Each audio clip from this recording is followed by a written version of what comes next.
तो बच्चे अगर मार्सिलिया के अंदर रिप्रोडक्शन की बात करें तो इसके अंदर भी अल्टरनेशन ऑफ जनरेशन ये शो करता है जी। मीन इसके अंदर दोनों जनरेशन इन्वॉल्व है। कौन सी? स्पोरोफिटिक और गेमिटोफिटिक। ठीक है।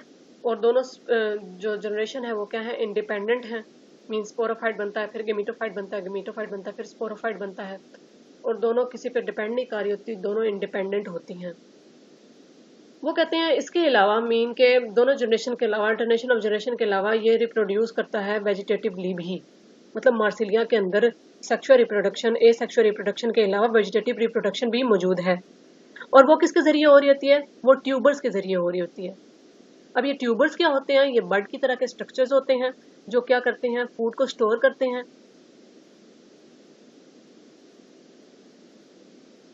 और इनके ऊपर क्या होते हैं?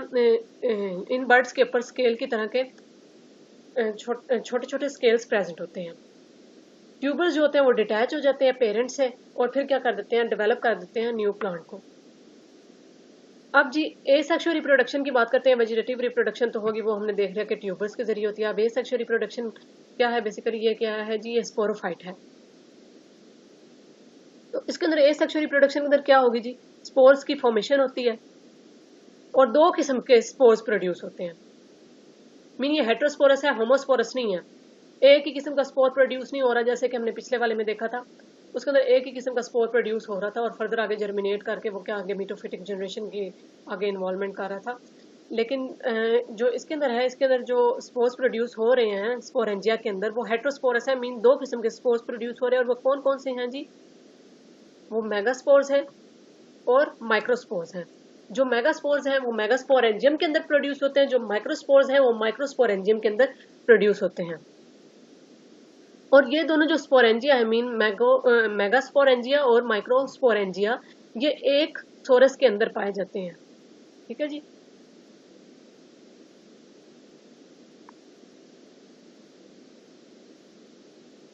और ये जो सोराई या सोरस होते हैं ये प्रोड्यूस हो रहे होते हैं हार्ड फ्रूटिंग बॉडीज के अंदर, जिसको हम क्या कहते हैं जी? स्पोरोकार्प कहते हैं।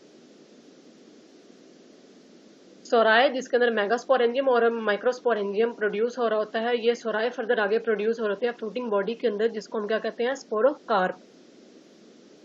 और ये जो स्पोरोकार्प होती है ये अटैच होती है बेस ऑफ पेट्यूल से एक छोटे स्टॉक के साथ।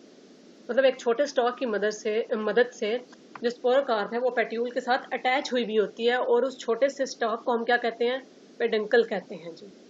जब मैंने आपको इसका स्ट्रक्चर दिखा रही थी मार्सिलिया का, तो मैंने आपको बताया था जो लॉन्ग सी पे जो क्या होती है जी? पेट्यूल होती है। पेट्यूल के साथ ही नीचे की तरफ स्पोरोकार्प हमारे पास मौजूद थी। ठीक है। वो फ्रूटिंग बॉडी थी बेसिकली और वो अटैच हुई हुई थी पेट्यूल के साथ एक छोटे से स्टॉक की मदद से, जिसको हम क्या कहते हैं? पेडंकल्स कहते हैं जी।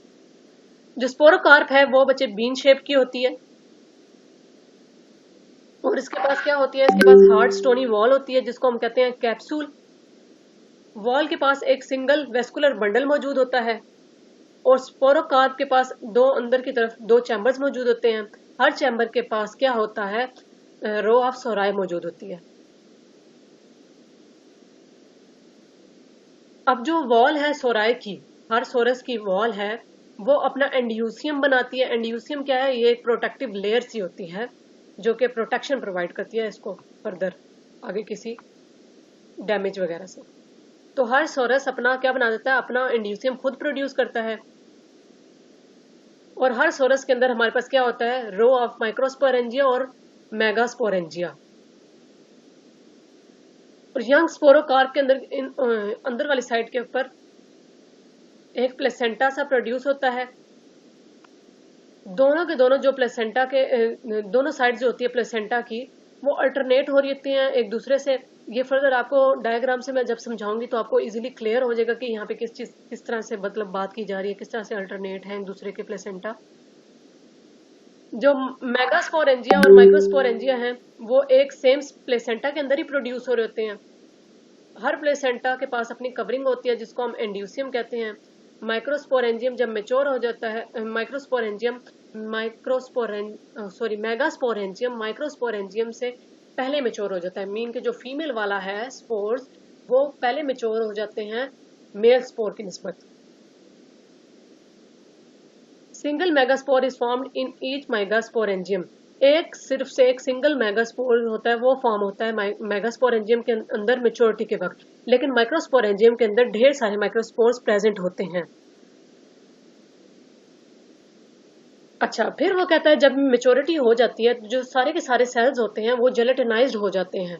ठीक है, जब स्पोरोकार मेच्योर होता है तो सारे के सारे जो सेल्स होते हैं वो जेलेटिनाइज होते हैं, सिवाय एंड्यूसिया के या एंड्यूसियम के, जो आउटर मोस्ट प्रोटेक्टिव लेयर इसके अंदर होती है। तो ये इसका लॉन्गिट्यूडनल सेक्शन लिया गया है। तो बेसिकली ये क्या जी, स्पोरोकार्प है जो फ्रूटिंग बॉडी थी। इसको अगर देखें हम,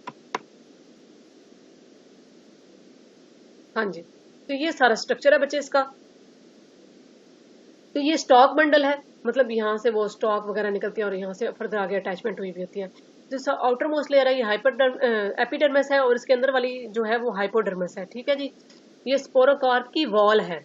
अब वो जो जेलेटेनियस मटेरियल है, जो मैंने कहा कि जब स्पोरोकार्प मैच्योर हो जाता है तो बाकी सारे सेल्स क्या हो जाते हैं, वो जेलेटिनाइज्ड हो जाते हैं। तो वो ये जेलेटेनियस रिंग जो यहाँ पे मौजूद है, इसके जरिए से वो जेलेटिनाइज होंगे सारे के सारे सेल्स। अब आप देखें तो यहाँ पे ये क्या है जी, यहाँ पे लेटरल ब्रांचेस मौजूद हैं। ये लेटरल ब्रांचेस फर्दर आगे क्या कर देती हैं, प्लेसेंटा की ब्रांच बना देती है। प्लेसेंटा की ब्रांच है, प्लेसेंटल ब्रांच आगे क्या बना देती है, प्लेसेंटल बंडल बना देती है और फिर आगे फर्दर किसकी वो फॉर्मेशन करती है, प्लेसेंटा की फॉर्मेशन होती है। ठीक हो गया। अब हर प्लेसेंटा जो ये प्लेसेंटा बना है, इसके अंदर मतलब हर प्लेसेंटा अपना अपना एंड्यूसियम खुद बनाएगा, अपनी आउटर मोस्ट लेयर खुद बनाता है। ठीक है जी। अब प्लेसेंटा के अंदर हमने देखा फॉर्मेशन हो रही है सोरस की। ठीक है, अब देखें आप प्लेसेंटा के अंदर जो ये स्ट्रक्चर मौजूद है, ये यहाँ से आप देख लें, ये जो मौजूद है स्ट्रक्चर प्लेसेंटा के अंदर, ये क्या है जी, ये सोरस है। और हर सोरस के अंदर क्या होता है, माइक्रोस्पोरेंजियम और मेगास्पोरेंजियम। तो ये देखें, ये सोरस सोरस है, सोरस है, सोरस है, और सोरस के अंदर रोज ऑफ मेगास्पोरेंजियम और माइक्रोस्पोरेंजियम मौजूद है। तो देखें ये सोरस है, इसके अंदर माइक्रोस्पोरेंजियम मौजूद है, माइक्रोस्पोरेंजियम की रोज मौजूद है। और ये सोरस है, इसके अंदर क्या मौजूद है जी, मेगास्पोरेंजियम की रो मौजूद है। अब अल्टरनेटली अरेंज हुए होते हैं प्लेसेंटा, ये वो मतलब यहाँ से यहाँ पे आप देखेंगे तो अल्टरनेटली अरेंजमेंट ऑफ प्लेसेंटा का क्या मतलब था वहां पे, कि ये देखें, ये जी एक प्लेसेंटा है, ये दो प्लेसेंटा है, मतलब, और ये मतलब एक प्लेसेंटा है, ये दूसरा प्लेसेंटा है, और ये दोनों के दरमियान में जो ये वाला इस साइड वाला प्लेसेंटा आ रहा है। तो ये जो अरेंजमेंट है, मतलब कि दो ये हैं और इसके दरमियान में एक है, फिर दो ये आएंगे, फिर इसके दरमियान में एक होगा। तो ये इस तरह से ये अल्टरनेटली एक दूसरे के अरेंज हुए हुए हैं। ठीक है जी। तो ये थी इसकी क्या, हाँ, स्पोरोकार्प का स्ट्रक्चर। नेक्स्ट है जी डेवलपमेंट ऑफ स्पोरोकार्प। तो स्पोरोकार्प की डेवलपमेंट किस तरह से हो रही होती है ये देख लेते हैं अब जी। डेवलपमेंट ऑफ स्पोरोकार्प, तो अगर इसकी डेवलपमेंट की बात करें बच्चे, तो जो स्पोरोकार्प के पास एक सिंगल पिन्ना हमारे पास इसके पास मौजूद होता है। जो पिन्ना है उसके अंदर वेस्कुलर बंडल्स मौजूद, उसके अंदर एक सिंगल वेस्कुलर बंडल मौजूद होता है। प्लेसेंटा जो अभी मैंने आपको पीछे डायग्राम में बताए हैं, प्लेसेंटा को रिसेप्टिकल्स भी कहा जाता है। तो अगर रिसेप्टिकल्स यूज हो रहा हो तो आपने समझ जाना है कि प्लेसेंटा की बात हो रही है, या अगर प्लेसेंटा यूज हो रहा हो तो आपने तब भी समझ जाना है कि रिसेप्टिकल्स और मतलब प्लेसेंटा दोनों एक ही चीज है, तो इनकी बात हो रही है। जो प्लेसेंटा होते हैं वो वर्टिकल साइड ऑफ पिन्ना पे क्या हो रहे हैं, प्रोड्यूस हो रहे होते हैं, मतलब जो वर्टिकल साइड होती है वहां पे प्लेसेंटा की प्रोडक्शन हो रही होती है, सॉरी वेंट्रल साइड पे। These placenta bear sporangial initial, और इन प्लेसेंटा के पास या रिसेप्टिकल्स के पास क्या होते हैं, स्पोरेंजियल इनिशियल्स मौजूद होते हैं। और हर रिसेप्टिकल अपने स्पोरेंजियम के साथ क्या फॉर्मेशन कर देता है, सोरस की फॉर्मेशन कर देता है। ये सारा मैंने आपको स्ट्रक्चर पीछे बताया है। आउटग्रोथ एक प्रोड्यूस होती है मिड रिब की तरफ। ठीक है, और ये आउटग्रोथ क्या बनाती है, फर्दर आगे कवरिंग बना देती है जिसको हम एंड्यूसियम कहते हैं। जो दोनों साइड्स हैं पिन्ना के वो मीट करते हैं एक मार्जिन के ऊपर, मतलब एक ही जगह के ऊपर, एक ही मार्जिन के ऊपर जो पिन्ना के दोनों साइड्स हैं वो मीट करते हैं। और फिर क्या हो जाता है, सोराय क्या होता है, वो कंप्लीटली क्लोज हो जाता है।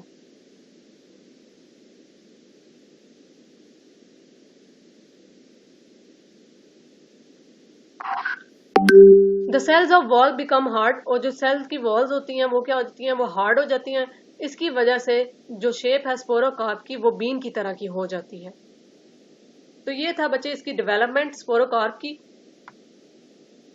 नेक्स्ट है जी डिहेसेंस ऑफ स्पोरोकार्प। अब इसकी डिहेसेंस किस तरह से हो रही होती है। जो मेच्योर स्पोरोकार्प होता है ये ना 3 से 4 साल या 2 से 3 साल तक ये रेस्ट की पोजीशन में रहता है। ठीक है, जब स्पोरोकार्प बन जाता है तो 3 से 4 साल ये ऐसे ही रेस्ट की पोजीशन में रहता है। फिर जो इसकी स्टोनी वॉल होती है वो डिके होना शुरू हो जाती है और जो स्पोरोकार्प है वो ओपन हो जाता है। जो अंदर का जेलेटेनियस मटेरियल होता है वो क्या कर देता है, वाटर को अब्जॉर्ब कर देता है और खुद स्वेल हो जाता है, और वो फिर क्या कर देता है, स्पोरोकार्प को 2 वॉल्स के अंदर स्प्लिट कर देता है। मीन जैसे ही जो अंदर का जेलेटेनियस मटेरियल है उसने वाटर को अब्जॉर्ब किया, वो फूल गया और फिर उसने क्या कर दिया, स्पोरोकार्प को स्प्लिट कर दिया 2 वॉल्स के अंदर।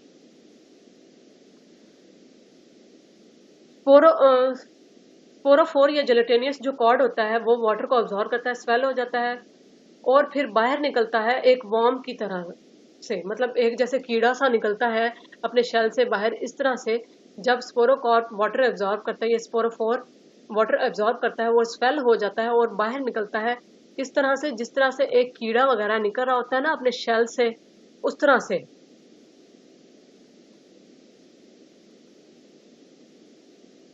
और जब ये खुद बाहर निकलता है तो जो इसके साथ सोराय होता है उसको भी ही अपने साथ बाहर ही ले आता है। तो जो स्पोरोफोर होता है वो स्ट्रेट हो जाता है, स्पोरेंजियल वॉल जो होती है, और जो स्पोरेंजियल वॉल होती है इंड्यूसिया की जेलेटिनाइज हो जाती है, और जो सी स्पोर्स होते हैं वो रिलीज हो जाते हैं इसमें से। स्पोर्स फर्दर आगे, जब स्पोर्स रिलीज हो जाते हैं वो फर्दर आगे रेस्ट करते हैं, और फिर फर्दर आगे डेवलपमेंट, रेस्ट करने के बाद जब उनको फेवरेबल कंडीशन मिलती है तो वो फर्दर आगे क्या कर लेते हैं, डेवलपमेंट कर लेते हैं। मीन के जब स्प्लिट हो गया स्पोरोकार्प 2 वॉल्स के अंदर, तो जो जेलेटिनियस कॉर्ड था, ये स्पोरोफोर था, वो वाटर अब्जॉर्ब करेगा और वो भी स्वेल हो जाएगा और बाहर निकलेगा एक वॉर्म की तरह से। ठीक है, और अपने साथ क्या लेके आएगा, सोराय को भी अपने साथ बाहर लेके आएगा। फिर जब वो बाहर आ गया तो स्पोरोफोर जो है, मतलब जो बाहर निकला था, वो क्या हो जाता है, वो स्ट्रेट हो जाता है। जो स्पोरेंजियल वॉल होती है और जो एंड्यूसिया होता है वो क्या होता है, वो जेलेटिनाइज हो जाता है, और फिर क्या हो जाता है जी, स्पोर्स उसमें से रिलीज हो जाते हैं। स्पोर्स जब रिलीज हो जाते हैं वो कुछ टाइम के लिए रेस्ट करते हैं और बाद में क्या करते हैं, वो फर्दर आगे अपनी डेवलपमेंट शो करते हैं। तो ये डिहेसेंस ऑफ स्पोरोकार्प है, ये जी स्पोरोकार्प है। अब ये देखें जी, वर्म की तरह का ये बाहर निकला है, ये जेलेटिनियस रिंग है, और ये देखें ये सोराय को अपने साथ बाहर लेके आ रहा है। ठीक है जी, अब फर्दर क्या होगा, इस सोराय में से क्या निकलेंगे, ये सोराय के अंदर देखें माइक्रोस्पोरेंजिया और मेगास्पोरेंजिया मौजूद है। अब सोराय के अंदर से ये माइक्रोस्पोरेंजिया और मेगास्पोरेंजिया रिलीज होंगे। ठीक है जी, और फर्दर आगे उसकी डेवलपमेंट होगी। अब होगी स्पोरोकार्प की बात खत्म। आप देखते हैं जी स्पोरेंजियम की डेवलपमेंट किस तरह से होती है।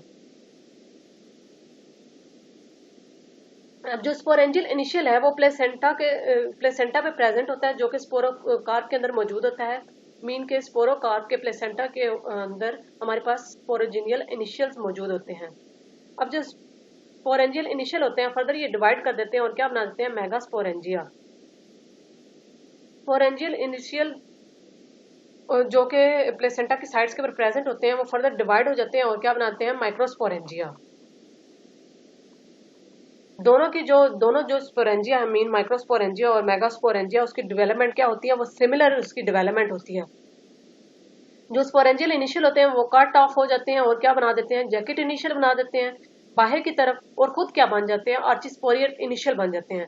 जैकेट इनिशियल फर्दर आगे डिवाइड करती है और सिंगल लेयर वॉल बना देती है, और वो वॉल किसकी होती है, स्पोरेंजियम की। मीन जब जैकेट इनिशियल डिवाइड करेगी तो वो स्पोरेंजियम की क्या बना देगी, सिंगल लेयर्ड वॉल बना देगी।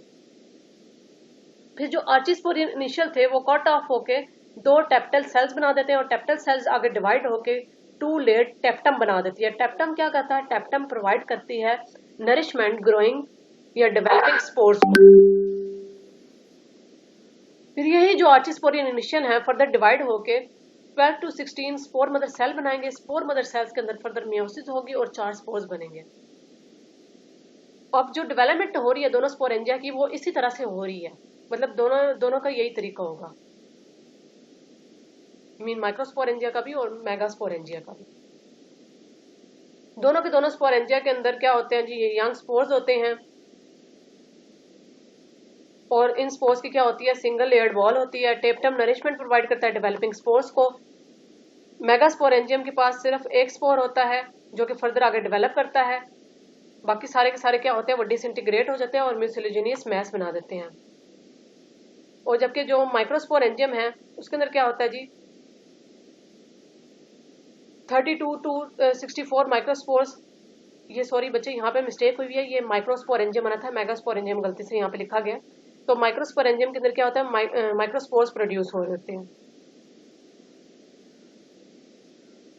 तो ये थी हमारी जी स्पोरेंजियम की डेवलपमेंट। तो तकरीबन वो कहते हैं कि जो माइक्रोस्पोरेंजियम और मेगास्पोरेंजियम है उसकी डेवलपमेंट सेम ही होती है, ठीक है।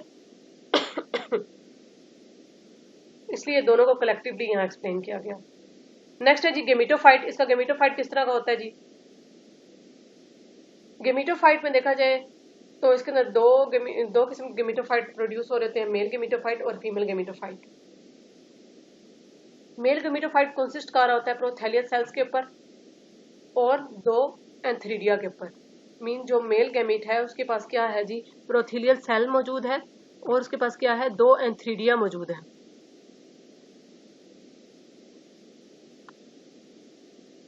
एंथ्रीडियोजॉइड जो हैं वो प्रोड्यूस होते हैं एंथ्रीडिया के अंदर। मेल गेमिटोफाइट फॉर्म होता है विद इन स्पोर वॉल्स के अंदर। जो स्पोर की वॉल्स होती हैं उसके अंदर फॉर्मेशन हो रही है मेल गेमिटोफाइट की, ठीक है। और मेल गेमिटोफाइट के अंदर क्या होता है, प्रोथैलियल सेल होता है, 2 एंथ्रीडिया होते हैं। एंथ्रीडियोजॉइड्स एंथ्रीडिया के अंदर प्रोड्यूस हो रहे होते हैं। तो ये था इसका जनरल सा। अब इसके देख लेते हैं डेवलपमेंट किस तरह से हो रही होती है।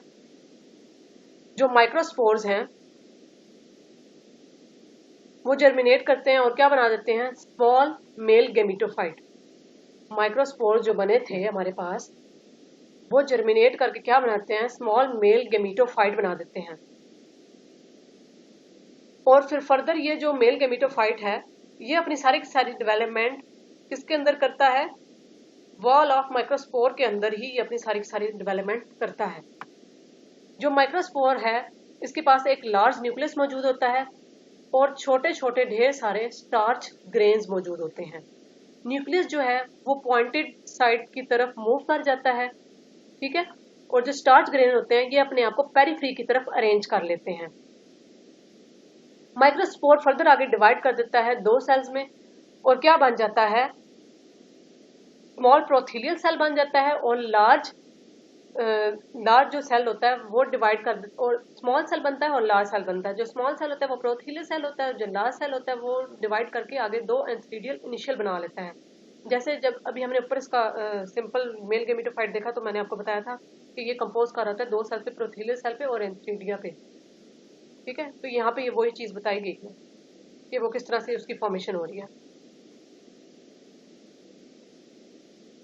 अब जो हर एंथ्रीडियल इनिशियल है, मीन ये 2 एंथ्रीडियल इनिशियल बने थे ना, अब इसमें से जो हर एंथ्रीडियल इनिशियल है वो फर्दर आगे क्या बना देता है, डिवाइड करके 3 जैकेट सेल्स बना देता है और क्या बनाता है जी, सिंगल एंड्रोगोलियन इनिशियल बना देता है।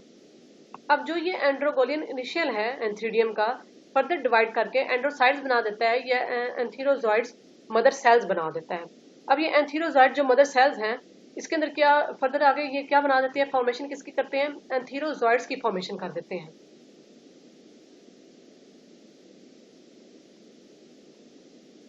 जो एंथीरोजॉइड्स जिसकी फॉर्मेशन हो रही है एंथीरोजॉइड मदर सेल्स के अंदर, वो क्या होते हैं, वो क्वाइल्ड होते हैं और उनके पास क्या होता है, सिंगल फ्लैजेला मौजूद होता है।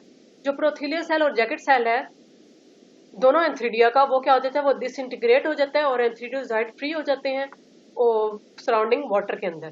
तो अब देखा जाए तो ये बचे उसके स्पोर्स का सारा स्ट्रक्चर है। तो इसके अंदर क्या मौजूद है, देखें ये लार्ज न्यूक्लियस मौजूद है और ये पेरिफेरी और ये क्या है जी, स्टार्च ग्रेन्स मौजूद है। अब जो ये न्यूक्लियस है ये ऊपर की तरफ मूव कर जाता है और ये जो स्टार्च ग्रेन है ये पेरिफेरी की तरफ आ गया है। ठीक है। और फर्दर आगे इसके अंदर डिवीजन होती है और फिर आगे हमारे पास इसकी फॉर्मेशन होती है, एंड्रोसाइट्स बन जाते हैं, स्पोर मदर सेल्स बन जाते हैं, जो कि फर्दर आगे किसकी डेवलपमेंट कर देते हैं, एंथीरोसाइट्स की या स्पोर्स की। अब इधर जो स्पोर बना है वो आप देखिए कुछ इस तरह का स्पोर बना है, ये क्वाइल्ड है, ठीक है जी। अब जो वो कहते हैं दो सेल जो होते हैं, जो जैकेट सेल होता है, जो प्रोथीले सेल और जो जैकेट सेल होता है, ये डिसइंटीग्रेट हो जाता है। जब ये डिसइंटीग्रेट हो जाता है तो एंथीरोसाइट जो है वो फ्री हो जाते हैं। हम देखिए ये एंथीरोसाइट जो है ये फ्री हो गए हैं, ठीक है जी। ये दोनों सेल्स क्या हो गया, डिसइंटीग्रेट हो गए हैं। और फिर ये देखें, ये फिर सराउंडिंग वाटर के अंदर चला जाता है। और ये इसके, ये क्या है जी, फ्लैजेला इसके स्पर्म की। तो ये था जी मेल गेमेटोफाइट। अब नेक्स्ट है जी female gametophyte and its development. जो मेच्योर मेगास्पोर होता है उसके पास क्या होता है, एक एंड पे बीक प्रेजेंट होती है। मेच्योर मेगास्पोर के एक एंड के ऊपर एक बीक सी प्रेजेंट होती है। जो न्यूक्लियस होता है इसका वो इस बीक के वाले रीजन के अंदर ही प्रेजेंट होता है। और इसके इर्द गिर्द क्या प्रेजेंट होता है, ग्रेनुलर साइटोप्लाज्म प्रेजेंट होता है। जो मेगास्पोर है फर्दर डिवाइड करके स्मॉल सेल बना देता है और लार्ज सेल बना देता है। जो स्मॉल सेल है वो ऑक्यूपाई कर लेता है सारी की सारी बीक को, और जो लार्ज सेल हैं वो आगे फर्दर उसके अंदर कोई डिवीजन नहीं होती। स्मॉल जो सेल था वो फंक्शन करता है एपिकल सेल के तौर पे और डिवाइड करके क्या कर देता है, इसके अंदर डिवीजन होती है और वो कट ऑफ हो जाता है वेजिटेटिव टिश्यू से। अब जो जब इसकी कट ऑफ हो गई है, जब ये कट ऑफ हो गया डिवाइड होके एपिकल सेल वेजिटेटिव टिश्यू से, तो फिर अब ये किसके तौर पे एक्ट करता है, एपिकल सेल अब फंक्शन करता है आर्चिगोनियल इनिशियल के तौर पे। अब जो आर्चिगोनियल इनिशियल है फर्दर आगे उसके अंदर डिविजन्स होती हैं और वो क्या बना देता है, small primary cover cell top के ऊपर ऊपर की तरफ और सेंटर सेल बेस की तरफ। अब जो ये कवर सेल है, ये जो कवर सेल था इसने क्या करना है जी, फर्दर डिवीजन शो करनी है और डिवाइड करके 4 नेक इनिशियल बना लेता है, जो फर्दर आगे नेक की फॉर्मेशन कर देते हैं। जबकि जो सेंटर सेल है जो आर्चिगोनियल इनिशियल की डिवीजन से बना था वो फर्दर आगे डिवाइड करके क्या बना लेता है, प्राइमरी कैनाल सेल और प्राइमरी वेंट्रल सेल। अब जो इसमें से जो ये प्राइमरी कैनाल सेल है ये डिवाइड होकर क्या बना रहा है, 2 नेक कैनाल सेल, ठीक है जी, 2 नेक कैनाल सेल बना रहा है। जो प्राइमरी वेंट्रल सेल है ये फर्दर आगे डिवाइड करके क्या बना रहा है, लोअर लार्ज ओस्फोर यानी कि एग और अपर स्मॉल वेंट्रल कैनाल सेल। अब जो वेंट्रल कैनाल सेल है और जो नेक कैनाल सेल है ये दोनों क्या हो जाते हैं, डिसइंटीग्रेट हो जाते हैं। डिसइंटीग्रेट होने का फायदा क्या होता है कि एक ओपनिंग सी बन जाती है, एक वे सा बन जाता है या एक पाथ सा बन जाता है जिसके थ्रू फिर एंथीरोजॉइड इसके अंदर एंटर हो जाते हैं। अगर आप देखें इसका स्ट्रक्चर कुछ इस तरह का होता है जी, ठीक है। ये न्यूक्लियस देखें, ये बीक वाली साइड पे आ गया और फिर ये स्टार्च ग्रेन्स हैं। फर्दर आगे डेवलपमेंट होती है और फिर हमारे पास नेक प्रोड्यूस हो जाते हैं और एग की फॉर्मेशन हो जाती है, ठीक है। फिर ये नेक कैनाल सेल्स की प्रोडक्शन होती है, वेंट्रल कैनाल सेल्स हैं और फिर ये एग है दरमियान में। तो ये सारा था जी इसका क्या जी, फीमेल गेमेटोफाइट। नेक्स्ट है जी फर्टिलाइजेशन किस तरह से होती है। जो मेल गेमेटोफाइट होता है वो स्पोर वॉल के अंदर इनक्लोज होता है, जैसे मैंने आपको पहले बताया वो सारा का सारा जर्मिनेट कर रहा था स्पोर वॉल के अंदर रह के। अब जो होता है स्पोर की वॉल जो होती है वो बस्ट कर जाती है और एंथ्रीडिया जो होता है वो रिलीज हो जाते हैं। जैकेट सेल सेपरेट हो जाते हैं और मेल स्पर्म लिबरेट हो जाते हैं उसके अंदर से। जो नेक कैनाल सेल है और जो वेंट्रल कैनाल सेल है वो डिसइंटीग्रेट हो जाते हैं जब आर्चिगोनियम क्या होता है, मेच्योर हो जाता है। जो सी आर्चिगोनियम की नेक है वो ओपन हो जाती है और मेल स्पर्म इसके थ्रू फिर क्या होता है, एंटर हो जाता है और फिर फर्टिलाइज कर देता है एग को। और फिर मेगास्पोर क्या होता है जी, is enveloped by large mucilage. ये एनवेलप हो जाता है, जो मेगास्पोर अंदर जाता है वो एनवेलप हो जाता है लार्ज म्यूसिलेज से। जो एंथीरोजॉइड्स हैं वो क्या करते हैं, वो इस म्यूसिलेज के अंदर एंटर होते हैं। ये बेसिकली वो म्यूसिलेजिनस वही मैस है बच्चे जो अट्रैक्ट करता है स्पर्म को फीमेल की तरफ, ठीक है जी। एंथीरोजॉइड एंटर हो जाते हैं इस म्यूसिलेजिनियस मैस के अंदर। सिर्फ एक एंथीरोजॉइड ऐसा होता है जो क्या करता है, जो आर्चिगोनियम के अंदर एंटर हो जाता है और फर्टिलाइज हो जाता है और क्या बना देता है, एग बना देता है। सॉरी, एग के साथ फर्टिलाइज हो जाता है और क्या बना देता है, ओस्फेयर बना देता है। फिर फर्दर आगे जाइगोट की फॉर्मेशन हो जाती है, मतलब फर्टिलाइजेशन हुई और जाइगोट की फॉर्मेशन हो जाती है। जाइगोट की फर्दर आगे डेवलपमेंट होती है एम्ब्रियो के अंदर।